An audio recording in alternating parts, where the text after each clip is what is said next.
behind these faces, for they are the generations of today. They are your fellow human beings with the same hopes and aspirations, fears and doubts that you feel. But what about the generations of yesterday? What is left to remind us of our brothers of the past? A photograph, a stone, a name?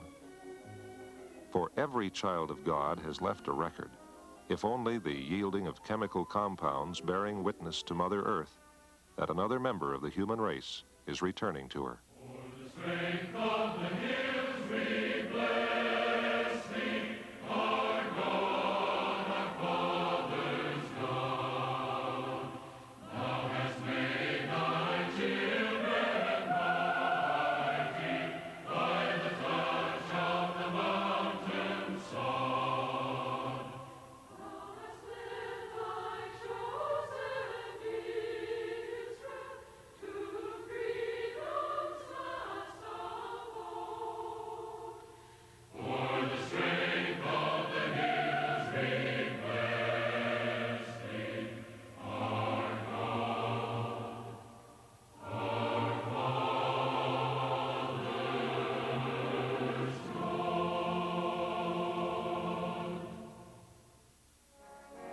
Throughout the world, there are millions of records in books, in libraries, in archives, and in vaults.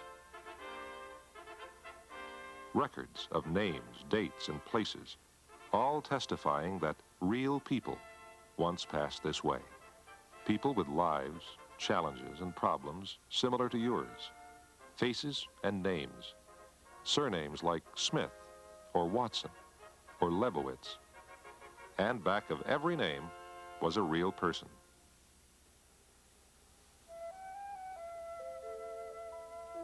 Take this fellow who lived in England early in the Middle Ages. His red hair and sly nature caused his contemporaries to call him Fox, and the name stuck. And this knave, who was short-legged, hairy, and smelled strongly, was called Badger.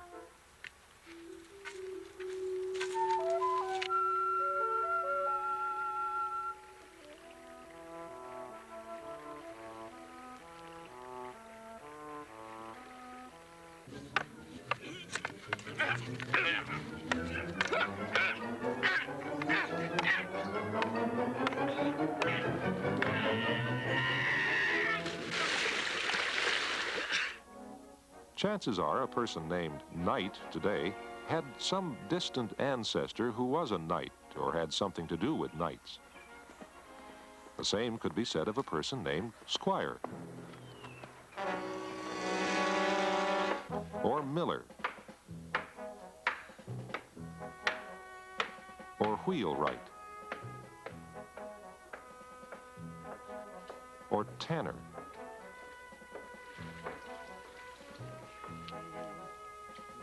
or Taylor or Baker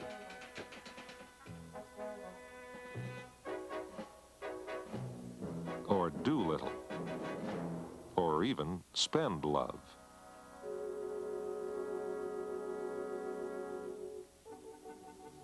The London telephone directory alone has over 50 names of people who, back in history, were named after birds, such as robin or gull or wren.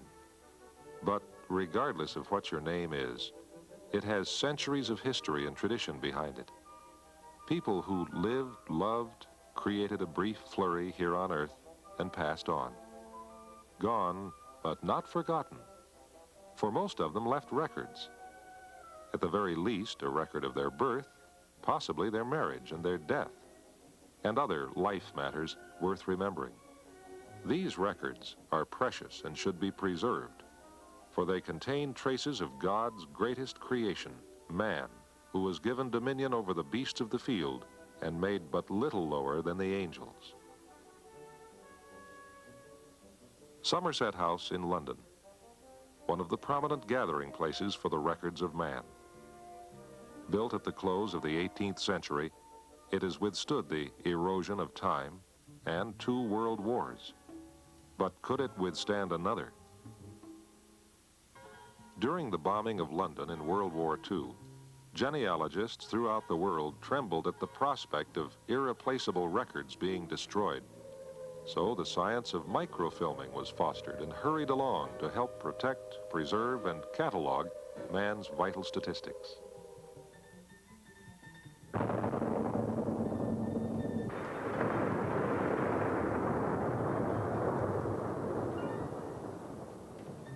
At Nagasaki and Hiroshima, everything within an area of 2 square miles was completely obliterated. Today, with man's capability for far more devastating destruction and continued upheaval and riot along with the damage that nature herself can do, the world's vital records stand in greater jeopardy than ever before.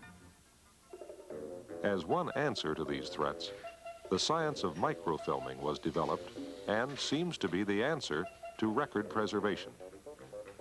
But even microfilm itself is highly vulnerable to the forces of heat and moisture. And so the search continues for better methods of preserving and protecting one of the world's most precious commodities, the vital history of her most important issue, people. People like you and me. Aware of these needs, the Church of Jesus Christ of Latter-day Saints, long interested in preservation of important records, considered ways and means of providing adequate storage.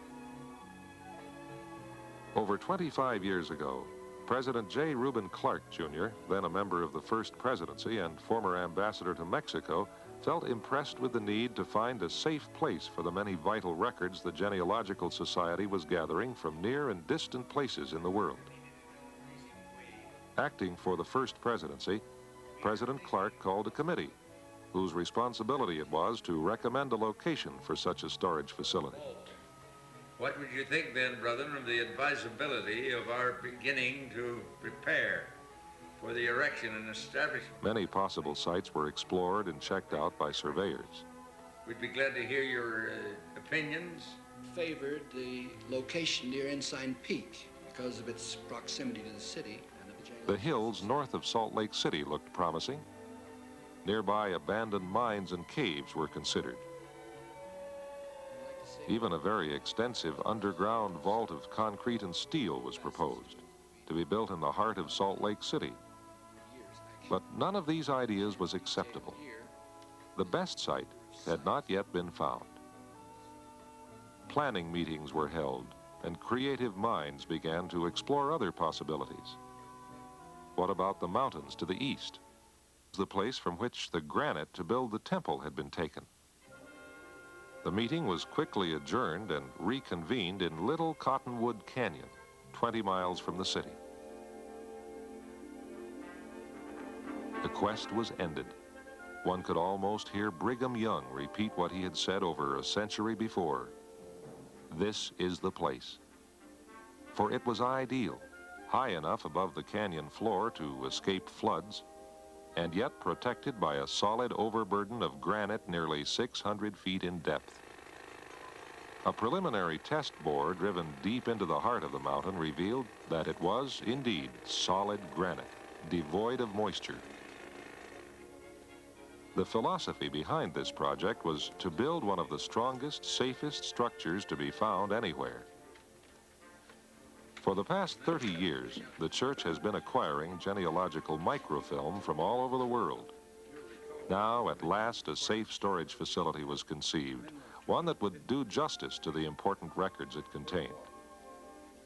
With this concept in mind, a network of tunnels was engineered to interlace the stone mountain. Actually, 6 huge vault rooms were planned, with further expansion possible. With plans formulated, actual work commenced. The challenge was now to the powder men.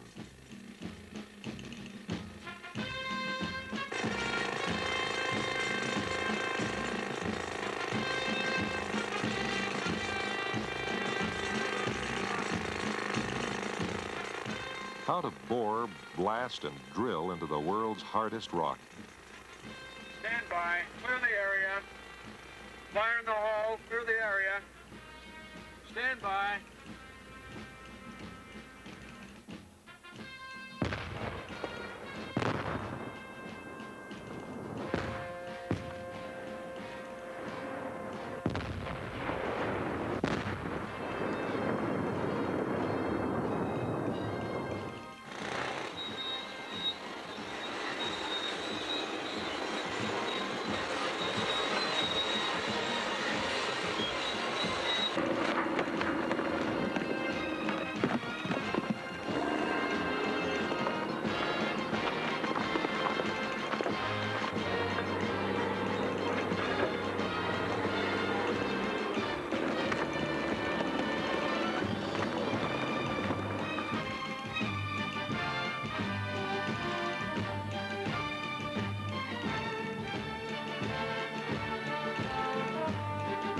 rough concrete floor was poured, and the retaining forms for the steel plate walls set in place.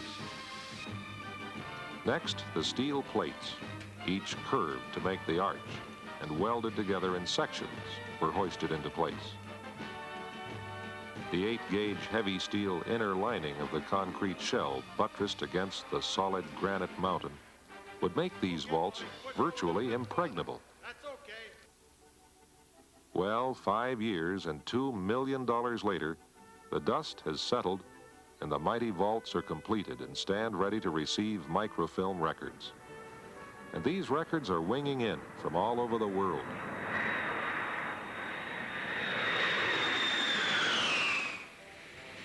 More than 500,000 rolls have already been received from historians and technicians, and this number is being increased by several thousand rolls each month.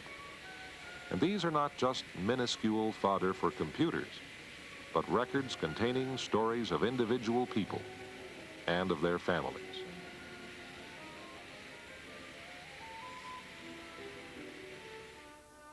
But the complete story of the vaults and their construction is not only a story of the plans and concrete and steel making the place safe for precious records, but also, and very importantly, making this vast inner city safe and habitable for the many workers who spend much of their time here.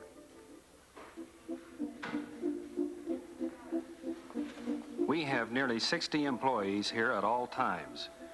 We try to provide comfortable facilities for them, and the morale is high. We don't think of this as being underground. It's comfortable here. No matter how hot or how cold it is outside, it's always just right inside. It's true. This just seems like any other pleasant office I've worked in. Cold and delicious water. That's a story in itself.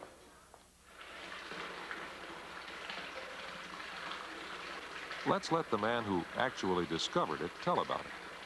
The construction went better than we had any right to expect. The rock was good. The excavation was almost completely dry. Back here at the end of the center tunnel, we hit a small fractured zone. With some water, we decided to build this reservoir. When we needed more water later, we prepared to diamond drill back into the mountain as much as 1,000 feet. But amazingly, the first hole hit water at 104 feet. And this one small hole flows 4 times as much water as seeped into the entire excavation. The water comes from a source beyond the storage area, further back in the mountain, and is well suited for the processing of film as well as for drinking needs. Nearly 9,000 gallons a day virtually eliminates the need to pipe in any water from outside. Everything possible has been done to make this place livable and, of course, protect the records stored here. Take this door. It was designed especially for this particular structure. With its frame, it weighs 14 tons and is stressed to withstand a nuclear blast at the mouth of the canyon. This happens to be the central door. The doors at the entrances of the other corridors are smaller, but are of equal strength. In the event of an atomic explosion outside, these blast locks would automatically spring closed, sealing off any fallout or dust particles. The natural temperature in the vault area is 57 degrees, which is just right for the long-term storage of microfilm. The humidity is constantly maintained, but we don't need to control the natural temperature of the mountain. To circulate fresh air continually in the storage area, special equipment has been installed. These filter banks were adapted especially for this particular operation. A diesel-driven electrical generator starts automatically when outside power is cut off. Actually, all of these features and precautions are for the protection of the workers and the millions of feet of microfilm stored here. Each vault can hold up to 1,090 cabinets, and each cabinet contains 11 drawers. Each drawer holds 48 rolls of microfilm, and each roll of film contains the equivalent of 1,200 pages of documents. Microfilms of more than 3 million volumes are already preserved for posterity. It's interesting to note that 100 years of the London Times can be compressed on microfilm and kept in 2 cabinet drawers. Another advantage of microfilm is that we can photograph original records throughout the world, leave the originals where they are, and yet keep a copy in the vaults here. Microfilm comes from many places in the world. In fact, much of our film is purchased from foreign agencies. When we receive word that such records are available, representatives are sent to make contact with the archivists to arrange for the work.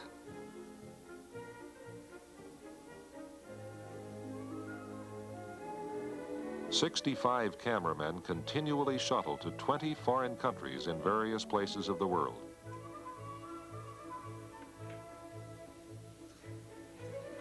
Where Recordac microfilmers are clicking away. In archives, in English and French parishes, and wherever vital statistics are stored and available, capturing on film miniature histories of people, each of whom has left an indelible mark upon our civilization. Back in Utah, the processing machines are kept running. In this way, on a scale undreamed of a few years ago, page by page and book by book, the vital records of mankind are being preserved for posterity. Every foot of film is carefully inspected by inspectors who read and speak 9 different languages and are invaluable in handling these important films from overseas. I find my job very interesting. I try to visualize the people whose names are represented on the tiny films. I say to myself, what were they like? I see them not just as cold statistics, but rather as real, live human beings, like the nice people who work here. The nice people who work here. Yes, they are. Take the laboratory supervisor. Some years ago, I came from England, where I had prior experience in microfilm work. I think this is a fascinating business, this collecting and storing of the world's vital records.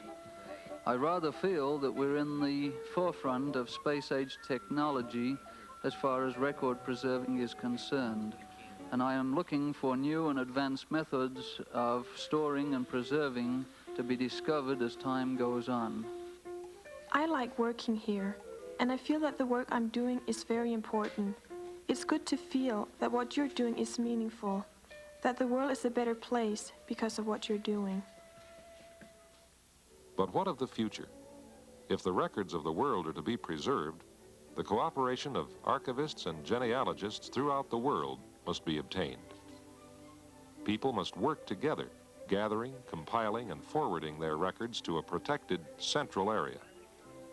Time will eventually corrode and destroy the original records held in more vulnerable places throughout the world, but duplicates will stand preserved here in the everlasting granite hills of Utah, records for the blessing of future generations yet unborn. And all this came about because of a church that believes in the value of people and of family solidarity. A church that regards each individual as a child of God, an important and eternal personality, that looks upon every man's time spent on earth as vital and important. A church that believes man has always been interdependent, that believes that today is inextricably tied to yesterday, as we are to our ancestors and those who follow us. Centuries ago, Isaiah prophesied, "And thou shalt speak out of the ground, and thy speech shall be low out of the dust, and thy voice shall be as of one that hath a familiar spirit." Isaiah did not speak in vain, for from this ground and from the records preserved here, comes a spirit which shall help unite all men and assist them to beat their swords into plowshares and their spears into pruning hooks. Hopefully, the granite mountain vaults are a step along the road to lasting peace and brotherhood among men.